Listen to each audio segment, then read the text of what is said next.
populist candidate Jair Bolsonaro beat the leftist candidate in the first round of voting in the Brazilian elections. The second and final round takes place this weekend. And to discuss it, I was delighted to be joined by Filipe G. Martins. He's a political analyst specialised in forecasting and a professor of international politics. He's worked at the US Embassy in Brazil and he is the director of international affairs of PSL, which is Bolsonaro's party. First, I asked Filipe to explain how the political and economic situation in Brazil over the last 10 years helped fuel the rise of a populist candidate like Bolsonaro. Yes, we should go way back than 10 years ago, but I know we have a little bit of time. So going back 10 years ago, or maybe 20 years ago, all we had was the left. So we didn't have any conservative movement in Brazil. We didn't have any right-wing party in Brazil. We didn't have any right-wing politician in Brazil.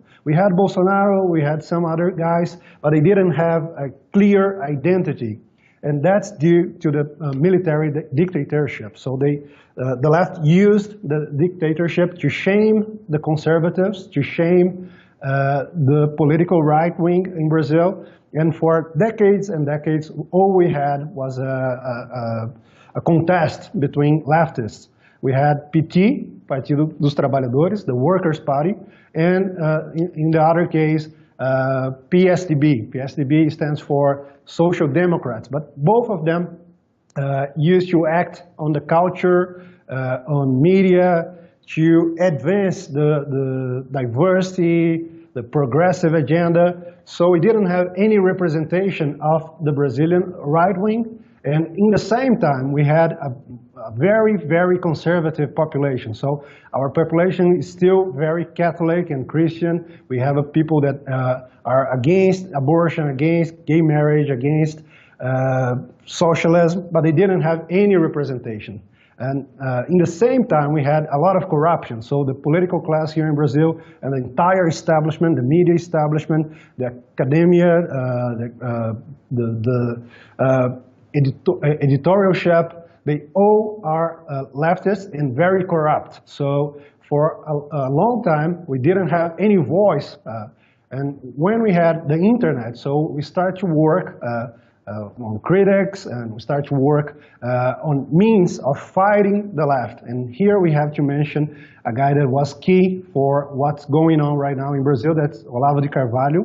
Olavo de Carvalho is a professor, a philosopher of thousands and thousands of Brazilians, and he we can say he is the father of the Brazilian conservative movement. So before Olavo, we didn't have anything like a right wing. Even Bolsonaro and his children say they came after Olavo and they backed Olavo's ideas, and that's why we are now having all this enthusiastic about your work and the work some other guys do in the US and in Great Britain and also in Europe. So we have a lot of demand for change and also for a creation of a conservative party that's now underway. PSL, the party I'm a director of international relations, and also the party of Bolsonaro, has elected 52 deputados, 52 congressmen. And before that, in the last election, we only had one. So we went from one deputado, one congressman, to 52. And that's a big part of the story that's going on right now in Brazil. Now, the Western media portrayal of Bolsonaro is of this horrendous right-wing military figure who hates women and gay people. In fact, there was a big article in The Guardian on Thursday by Noam Chomsky and other intellectuals saying that Bolsonaro threatens the world, not just Brazil's fledgling democracy. They even claim his supporters were behind 70 violent attacks after the first round of voting. Just how far removed is the Western media portrayal of Bolsonaro from reality? Well, I would say it's as far from reality as it can be. Bolsonaro is none of those things the corrupt media and the establishment media has been calling him. He's not a dictator, he's not an authoritarian figure, he's not a homophobe, he's not a bigot, he's none of those things. So I would say he's indeed a threat, but not a threat to democracy.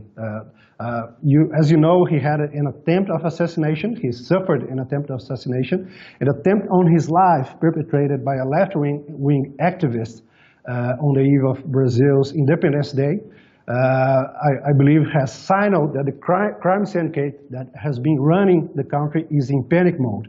So he's a threat to the crime syndicate.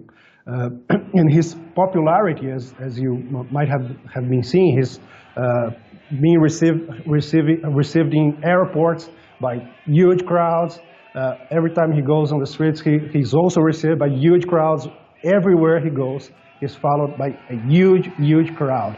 And that's due to his fight on crime, his fight against crime. His stance is to fight crime along its whole spectrum, from everyday crimes such as street robbery and rape, organized crime, which here in Brazil includes drug trafficking with all its linkings to terror networks and other criminal organizations worldwide. So here we have PCC, Primeiro Comando da Capital. It's like the first command of the capital, the first command of São Paulo, it will be. So it's a very organized crime organization that has links to Hezbollah, Hamas, and a lot of Islamic terrorist groups. And Bolsonaro has promised to face PCC and also CV, Comando Vermelho, the Red Command. So the Red Command, the name gives an idea on the ideological stance of those criminal organizations. They are linked to PT, they are linked to Hezbollah, they are linked to crime worldwide, and that's why the media has saying Bolsonaro is a threat. He's not a threat to democracy, he's not a threat to minorities, he's a threat to organized crime, to the crime syndicate. Now we have this absolutely staggering statistic, 63,880 people murdered in 2017 alone in Brazil. Bolsonaro's promised to deal with this. He's been called an authoritarian. He's been accused of introducing a police state, or wanting to at least, to handle this. Is this massive spike in murders a more recent phenomenon, or has it been a problem in Brazil for a lot longer than that? Oh, so if you get the statistics, you'll see the murder rate is getting higher and higher alongside with PT's rise to the power. So you have to see that it was a systematical view from the left that criminals should not be punished.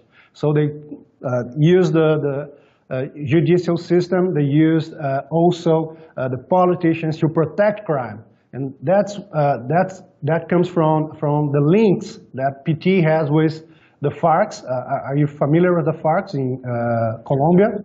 So PT founded Fórum de São Paulo. It's São Paulo's forum. It's an organization created, in the words of Lula, our former president, to build in Brazil what was lost in Brazil and Latin America, to build in Latin America what was lost in Eastern Europe. So it was built between 1991, 1992, and the idea was we need to rescue communism from what was left in the Eastern Europe. So the idea was to connect all the organizations, be it parties or even criminal organizations in Latin America that was aligned with communism ideology. So it was put forward by Lula, by Fidel Castro, by Hugo Chavez, and a lot of fellas here in Latin America that had the same idea to build here a huge country that would unite Venezuela, Brazil, Cuba, all those countries, putting forward a communist ideology, a socialist ideology, to, in the end, go after the U.S. and defeat the U.S. So it was Lula's dreams, Fidel Castro's dreams, and also Hugo Chavez's dreams. And with this link to the FARC and other criminal organizations, they they built a system to protect criminals here in Brazil. And so they got to power, and criminal murder rates, also rape, robbery, they just exploded. And that's part of why Bolsonaro is so strong and so popular here in Brazil. Now that's interesting that you mentioned the rape rate exploding and Bolsonaro having a plan to deal with that. Because of course he's portrayed in the Western media as this gross misogynist, this woman hater. In fact, there was a comment he once told a congresswoman in 2014, "I wouldn't rape you because you're not worthy of it." That was his comment. But then again, 42% of women intend to vote for him. So how do we explain this supposed portrayal of Bolsonaro as this gross misogynist when he has relatively large female support still? So starting by the declaration that he would not rape that woman because she didn't deserve it, they were actually arguing she was protecting a guy that just had raped a girl, like an entire week. The guy spent raping the girl, and then he cut her head off. And Bolsonaro was saying that that guy should go to jail, and the other congressman was saying, no, he doesn't need to go to jail. He's just a kid. He didn't know what he was doing. The guy was 17, if I'm not mistaken. And then Bolsonaro was arguing with her, and then she called him a raper. And then he said, no, I'm not a raper. And if I was a raper, I would not rape you because you don't deserve it. Now, that's an absolutely fascinating example of how the Western media completely strips out the context, because all we've seen in the Western media is this quote on its own with zero context. "I wouldn't rape you because you're not worthy of it." They don't tell you the backstory, which you just explained, that he's literally wanting to prosecute a rapist. He's responding to an insult, the congresswoman calling him a rapist, which is a far worse insult.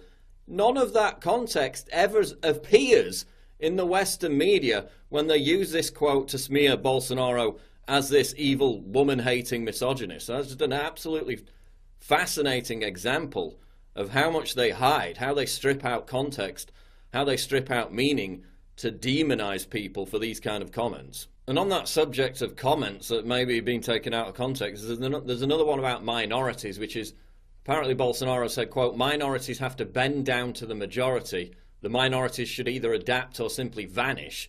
He was talking about indigenous lands in the Amazon rainforest, and this is another big controversy or criticism of Bolsonaro that apparently, and Time magazine reported on this recently as well, he wants his business associates, or he wants to pave a highway through the Amazon rainforest. How accurate is that criticism?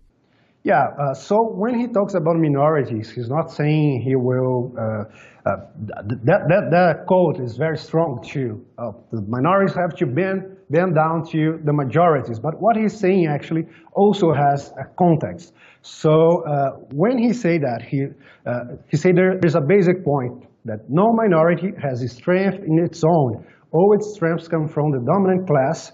What he was saying is diversity paradise is the absolute and unstoppable power of the dominant class and the perfect tyranny. What he was saying basically was the minorities here in Brazil only have power when they are backed by billionaires such as George Soros, such as some of our own billionaires here in Brazil, also by the establishment media. And what he was saying was, our conservative values, the Brazilian values, needed to be respected. They need to be,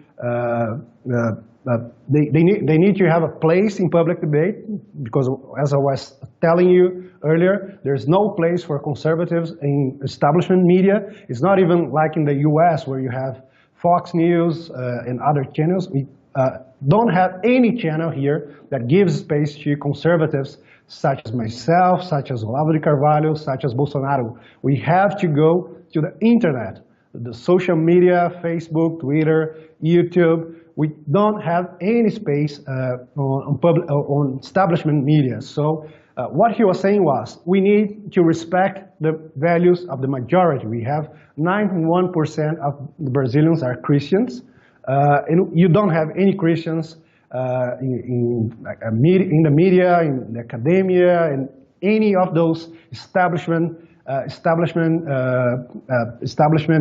powerhouses. So what he was saying basically was, we are going to respect the minorities. We are going to protect the minorities, as protecting them from violence, from crime, but we need to respect the values of the majority. That was the basic point he was making there. Now, Brazil, obviously being a Catholic country, basically outlaws abortion. It's still allowed in cases of rape or whether there's a risk to the life of a mother. But recently the Supreme Court said they would consider allowing elective abortions up to 12 weeks of pregnancy. What's Bolsonaro's position on abortion? Bolsonaro, as the entire population of Brazil, is very against abortion. So we have like 95% of Brazilians are against abortion, but the progressives try to push it with a lot of Soros money.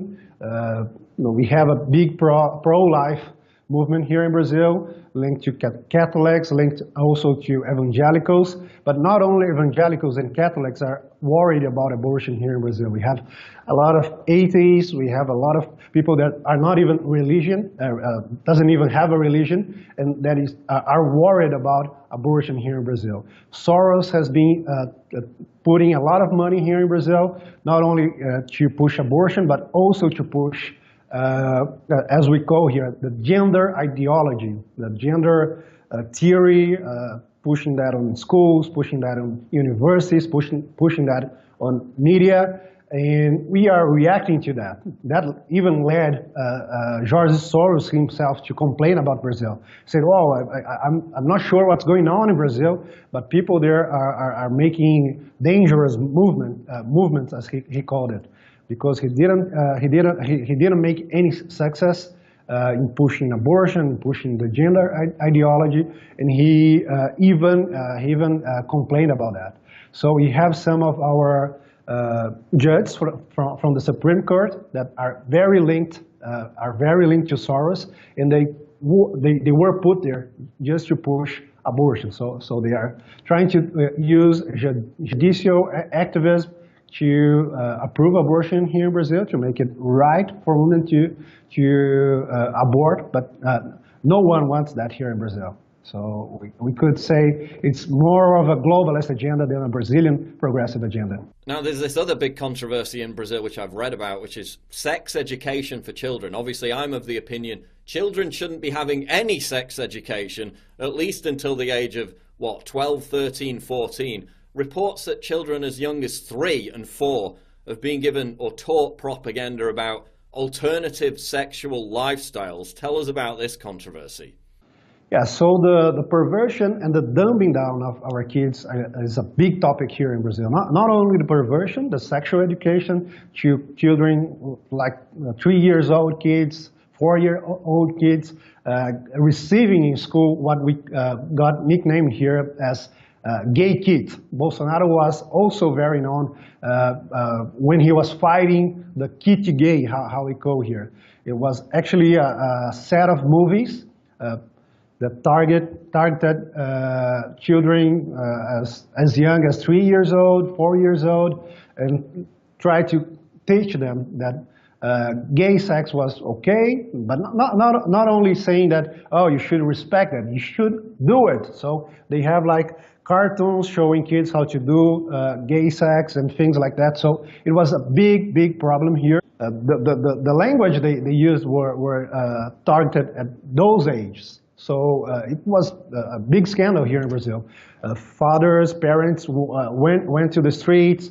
Bolsonaro went to the Congress and made a lot of speeches, and then they canceled it, but they still push it, like hiding a lot of teachers that are aligned with the PT crowd. They take that to the classroom, and Bolsonaro has been denouncing that since forever. But it's not only the sexual education; it's also the gender education. So they try to push the idea that kids are not born women or men. They are not born male or female. They have to choose that when they reach a certain age, like 18 years old, 20 years old. So that's another big fight we have here. And also the dumbing down of our kids. If you get the statistics, we are not only killing our people, you got there, the murder rate is like 7,000 in the last year, but also we are dumbing down our kids, we are dumbing down our people, because if you get like the PISA test, that tests our capacity to read, to write, to do basic operations in mathematics, we are like in the last group. So like with countries that are much more poor than we are, And that's a big problem here too. And Bolsonaro is promising to fight that too. And that's one other motive why he's also very popular here in Brazil. Now, expanding this out into the wider conservative movement in Brazil, BuzzFeed, of all people, not a right-wing organisation by any stretch of the imagination, had an article this week entitled "YouTubers Will Enter Politics, and the ones who do are probably going to win."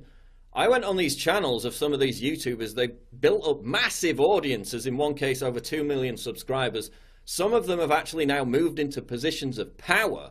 This is the MBL movement and a guy called Arthur Mame Fale. They've had such massive success based off of social media and YouTube. Tell us how that happened. Okay, so that has to do with the history of the conservative movement here in Brazil. As I told you, Olavo de Carvalho was the first one to create a conservative identity for Brazilian conservatives. He was not only coping, he was not only mimetizing American conservatives, British conservatives, he was creating his studies, his ideas, and spreading these ideas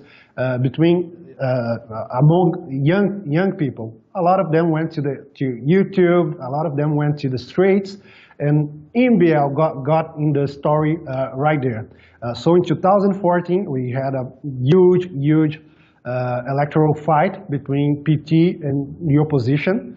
And the PT used a lot of dirt money, crime money, and when the elections were over, people got to the streets and started protesting, asking for Dilma Rousseff's impeachment. And one of the movements that was created there was MBL, that is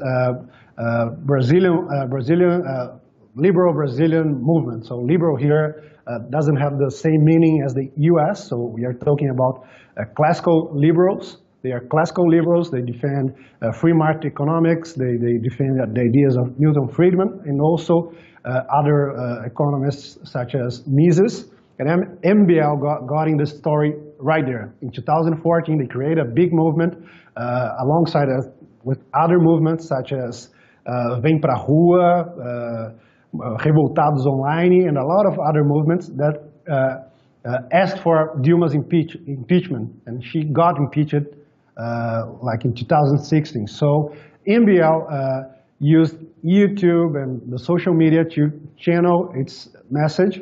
And two guys, Mamãe Falei, that is like mother, I'll tell them, that's what that means.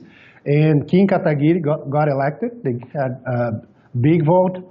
And I believe they are part of this larger movement. They are not part of PSL, they are not part of Bolsonaro's party, but now in the second round they are throwing all their support behind him. But I wouldn't say they are the main characters here. Bolsonaro is surely the largest character. All his supporters, like 52 of them, got elected. We even joked that Olavo de Carvalho has been doing a lot of Google Hangouts with some of these candidates, and each one of these candidates that has done a Google Hangout with Olavo de Carvalho got elected. So YouTube and social media was a big part of what's happening here. Now, another issue impacting the Brazilian election has obviously been social media censorship. Again, Bolsonaro, an absolutely huge army on social media, on Facebook, on WhatsApp, where they're very popular in spreading their message. I call it election meddling when these big social media giants, these big corporations, ban and censor people under the justification of preventing election meddling. They're the ones actually doing it by banning these influential people. Tell us about the problems you've had, that the Bolsonaro campaign has had over this recent few weeks with social media censorship. So from time to time, we get our accounts blocked in Twitter, Facebook, YouTube, even Bolsonaro's children themselves. One of them is a senator, and he got his WhatsApp blocked. He also got his Twitter blocked. Olavo de Carvalho got his Facebook blocked by like 30 days running on the elections. So it was a big platform for his ideas, a big platform for the defense of Bolsonaro's platform. He was just blocked. And then we complained, we went to the streets, and Facebook said, no, we can't do anything. He's spreading fake news, and they didn't have any evidence on that, any proof that he had shared fake news. He doesn't share fake news, but they blocked him. They blocked Bolsonaro's children. They blocked myself in Twitter and a lot of other accounts. So the censorship we are facing is huge because, as I explained to you earlier, we don't have any space in traditional media, in establishment media, and we put all our ideas and all our time and work in social media. But social media like Facebook, Twitter, and also YouTube has been trying to block us in every single way. So I would say if we had any meddling, it would be from those large companies, the big tech that are blocking Bolsonaro supporters. Now, of course, Bolsonaro's in prime position to win this election in the final round of voting on Sunday. What do the latest polls say about his chances? And then how does this bode for the wider populist movement in terms of it expanding across South America and also globally? Sure. The polls are great. Even in the first round, Bolsonaro has said he would have won if it was not for the frauds in the digital polls. So we have a very problematic system here in Brazil. I used to work for the electoral court, so I'm very familiar with the process. It's not transparent at all. The Brazilian population doesn't trust those polls, and Bolsonaro has said, oh, if there wasn't any kind of meddling, any kind of fraud, I would have won in the first round. And we believe it's true because we have a lot of videos and other proofs that there was at some extent, some fraud. For the second round, Bolsonaro is clear the favorite. He has something like 6% against 4% of Fernando Haddad, his contender. And I believe he will win. In 2016, I wrote a piece saying the second round would be between Bolsonaro and Fernando Haddad. And people say, no, Bolsonaro won't be there. He doesn't have money, and he doesn't have money. He doesn't have a party, and he indeed doesn't have a party. He doesn't have any kind of political support, and indeed he doesn't have any kind of political support. But he still got to the second round as the big winner in the first round, and now he's in the way of winning the elections here in Brazil. About the populist movement, I would say that in Brazil, people have a problem with the populist term. Here in Brazil, populism is linked with the left, more like the demagoguery, the lies the left tells to people.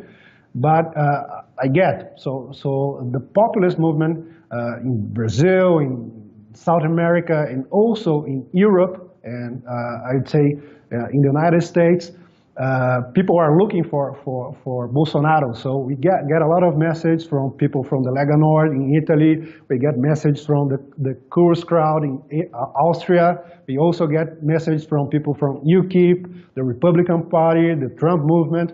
And here in South America, people see Brazil as a huge leader, a regional leader. And so people from Paraguay, Argentina are expecting Bolsonaro to win so we can face Venezuela, so we can face the globalists, so we can defend our national sovereignties.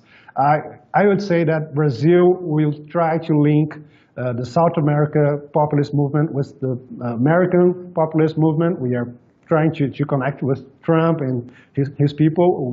We have had meetings with Bannon and people from Breitbart.